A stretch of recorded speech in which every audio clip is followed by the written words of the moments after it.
Jasmine Crockett's strength that day didn't come from raising her voice or trying to win the room through dramatic gestures. It came from something far more disarming: her calm. When Alan Dershowitz walked into that hearing, he was stepping onto familiar ground. He had debated some of the sharpest minds in law and politics. He had defended his arguments on national television, in courtrooms, and before packed audiences of skeptics. He was used to tension, to confrontation, and to the kind of exchanges where volume often substitutes for persuasion. But Jasmine Crockett wasn't interested in any of that. Her approach was measured, patient, and precise.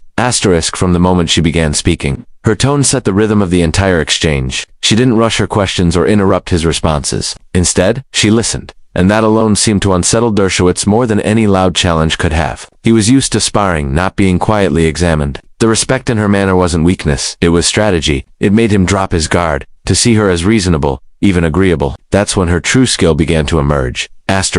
She asked questions that started off simple but carried layers of meaning underneath. Each one was wrapped in civility but aimed directly at the foundation of his arguments. Crockett had clearly done her homework. She referenced his past writings and opinions, quoting them accurately, and then followed with observations that exposed contradictions, not through accusation, but through gentle curiosity. "Professor," she said at one point, "you've often spoken about the importance of protecting civil liberties, even for the unpopular. Would you say that protection should extend equally, even when the unpopular voice is challenging authority itself?" It was a fair question, respectfully framed, and Dershowitz responded confidently, as one would expect. He spoke about principles of free speech, judicial independence, and the constitutional balance of power. But as he spoke, Crockett watched intently, not looking for a flaw in his logic, but waiting for the moment. When his reasoning circled back to the very system he had helped justify for years, her demeanor never changed, her voice steady, her expression focused, her words deliberate. The quiet power of respect is that it demands honesty in return. Dershowitz could sense that she wasn't trying to embarrass him, which made him more willing to engage openly. Yet that same openness revealed the limits of his reasoning. When Crockett asked how the law maintains moral accountability when those in power manipulate it, he started to respond from a theoretical standpoint. But her calm persistence turned that theory into something real, something human. She reframed his academic explanations with practical, lived examples of injustice cases where the system protected those with privilege rather than those without it. She didn't raise her voice once. She didn't interrupt him or roll her eyes. She simply asked again.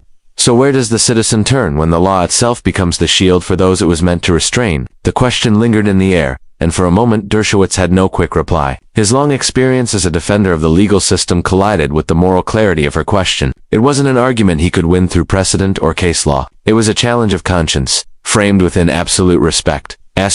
That was Jasmine Crockett's genius in that exchange. She didn't rely on dramatic flourishes or clever one. She relied on the quiet force of truth, spoken plainly. In a setting where politicians often use hearings as platforms for sound bites, she turned hers into a conversation that demanded reflection instead of reaction. Alan Dershowitz, known for his sharp rebuttals, found himself listening, thinking, and even conceding points not because he was cornered, but because she gave him space to consider them. The respect she showed him transformed the tone of the discussion entirely. It reminded everyone watching that real debate isn't about dominance. It's about understanding. It's about the rare kind of confidence that doesn't need to overpower another voice to be heard. And that day, Jasmine Crockett demonstrated that the most effective way to challenge a powerful intellect isn't through confrontation. It's through clarity delivered with respect. Alan Dershowitz, for all his experience, couldn't help but recognize that he wasn't facing a rival trying to defeat him. He was facing a mind intent on finding the truth. And that realization changed the energy in the room more than any heated argument ever could.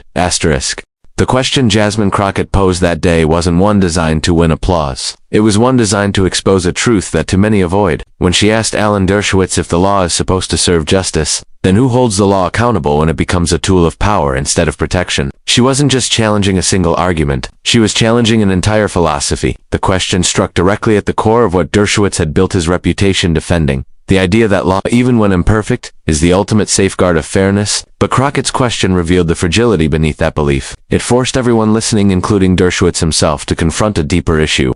What happens when the law stops protecting the people and starts protecting itself? Alan Dershowitz, for decades, had been an unwavering believer in the rule of law. He often spoke about its consistency, its ability to rise above politics, and its role as the last defense against chaos. But Jasmine Crockett's question reminded him and the audience that law is only as just as the people who interpret and enforce it. Her tone wasn't accusatory. She didn't question his intellect or his career. Instead, she placed before him a paradox that no legal text could easily resolve. Dershowitz responded initially with confidence. He talked about checks and balances, judicial review, and the mechanisms within the Constitution that prevent abuse. He cited the brilliance of the framers, their understanding of human fallibility, and how power, when divided, prevents tyranny. It was a textbook answer, well-reasoned, articulate, and exactly what one would expect from one of the most distinguished legal scholars in modern history. But Crockett didn't stop there. She listened carefully, then quietly asked, "And what happens when those checks and balances fail, when the same institutions that are supposed to protect the people begin protecting those already in power?" Her tone was steady, not confrontational, yet that question changed the atmosphere in the room. Suddenly the discussion wasn't about theory, it was about reality, about the moments in history when the law had failed to stand up for justice. Dershowitz paused, and in that brief silence, the entire exchange shifted. He wasn't being attacked, he was being held accountable, not as a man, but as a thinker who had always defended the system's integrity. Crockett's question didn't deny the importance of the law, it demanded that it live up to its own ideals. As Dershowitz began to answer again, there was a different tone in his voice. He acknowledged that laws could be manipulated, that judges could be biased, and that the system, while noble in theory, sometimes protects privilege rather than equality. He even admitted that throughout history, from segregation to mass incarceration, the law had often been used to justify injustice rather than dismantle it. That admission didn't come from defeat, it came from recognition.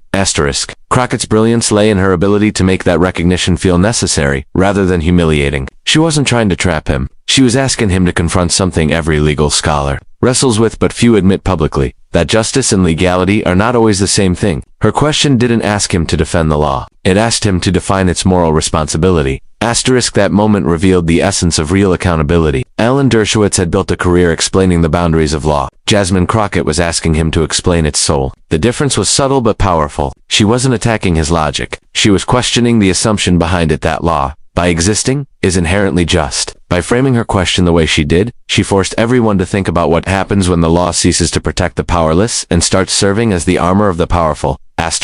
It was a question that didn't need a loud answer because the silence that followed said enough. Even Dershowitz, who had debated presidents, journalists, and fellow scholars, seemed to take a moment to process it fully. His eventual response was thoughtful but carried a trace of humility rarely seen in his public appearances. He admitted that perhaps the most dangerous moment in any democracy is when citizens stop believing the law serves them. That acknowledgement, small as it seemed, was monumental. Jasmine Crockett's question reminded everyone that integrity isn't just about obeying rules, it's about ensuring the rules themselves are worthy of obedience. Alan Dershowitz, in all his experience, recognized that she wasn't dismantling the law, she was defending its true purpose. Her inquiry wasn't just a legal question, it was a moral one, and it exposed how easily even the most sophisticated minds can forget that justice isn't a system, it's a responsibility.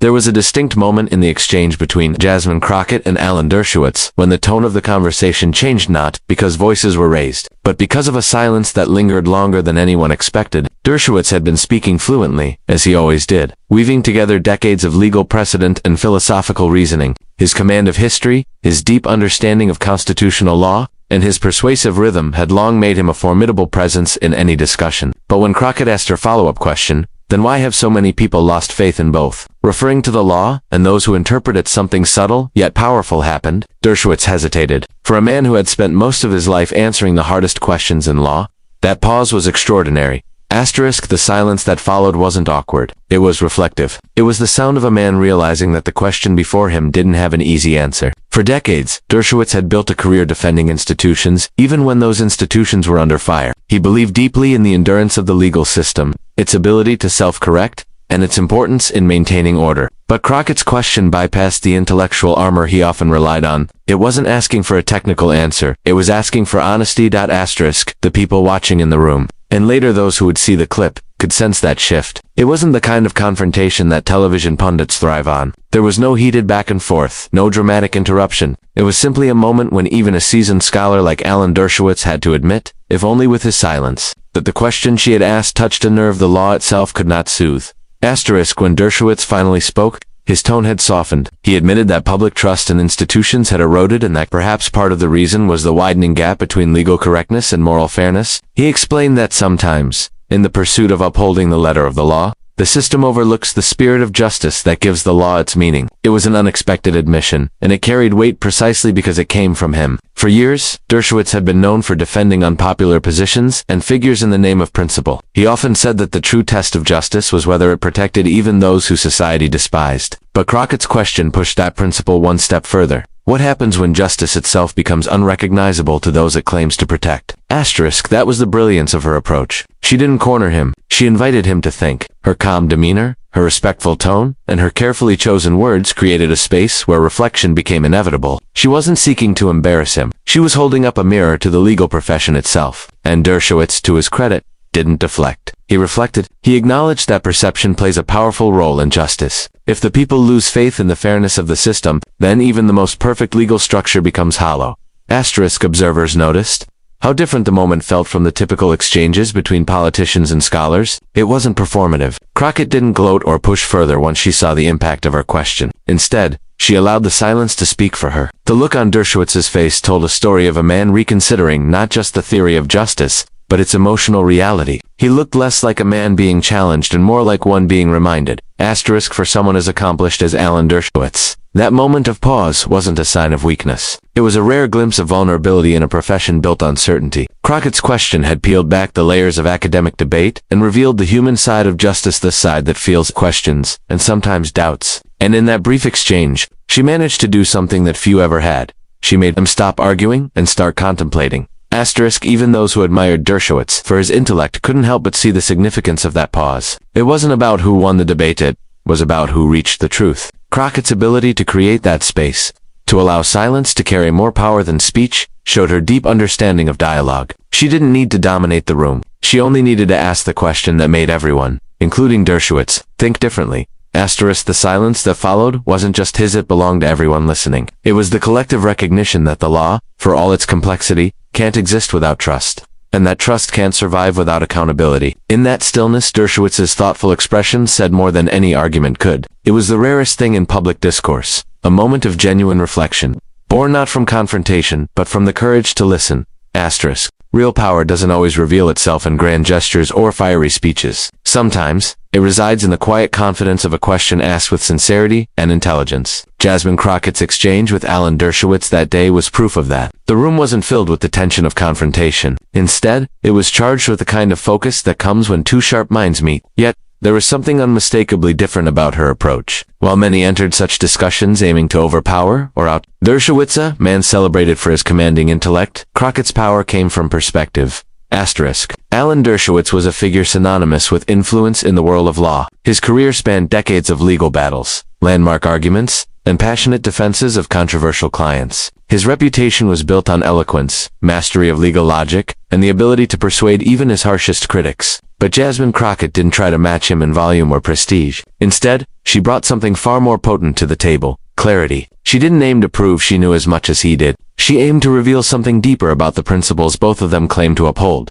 Throughout their exchange, her tone never shifted into aggression. She didn't interrupt or talk over him, as many might have done to make a statement. Instead, she gave him space to articulate his thoughts fully. That act alone set the stage for what followed. Because by letting him speak freely, she showed she wasn't intimidated by his stature. Once he finished, she asked questions that reframed his arguments not to undermine him, but to test their moral foundation. If the law is meant to protect justice, she said at one point, how do we ensure that justice isn't reserved only for those with access to it? Dershowitz's initial answer was, as always, articulate. He referenced the strength of America's legal institutions, the balance of powers, and the role of good faith within the judicial system. It was the kind of answer that had satisfied countless interviewers before. But Crockett didn't let the discussion settle into abstraction. Her follow-up questions drew the conversation back to lived experience. How the same laws that protect some can often fail others. How legal interpretation can become a shield for inequality rather than a weapon against it.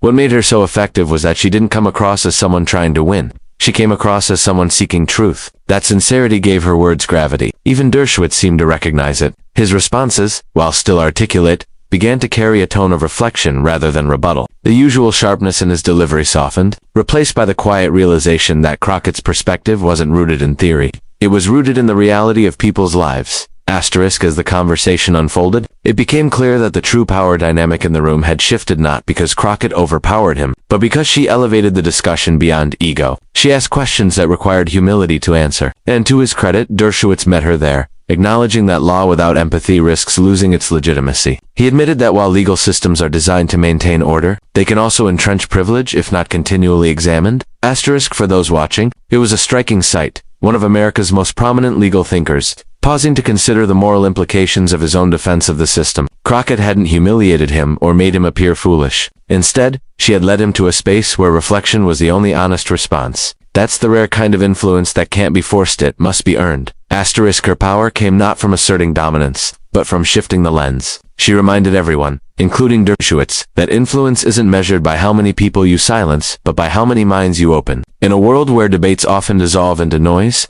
Crockett used composure and precision to bring meaning back into dialogue. Asterisk. For Alan Dershowitz, who had faced countless challengers over the years, this was a different kind of encounter. He wasn't facing someone trying to defeat him. He was facing someone trying to remind him of why he defended the law in the first place. It was a conversation that didn't end in triumph or defeat, but in understanding, a moment where both intellect and integrity met on equal ground. Crockett had shown that real strength doesn't come from overpowering another person's argument. It comes from asking the question that lingers long after the conversation ends. Asterisk.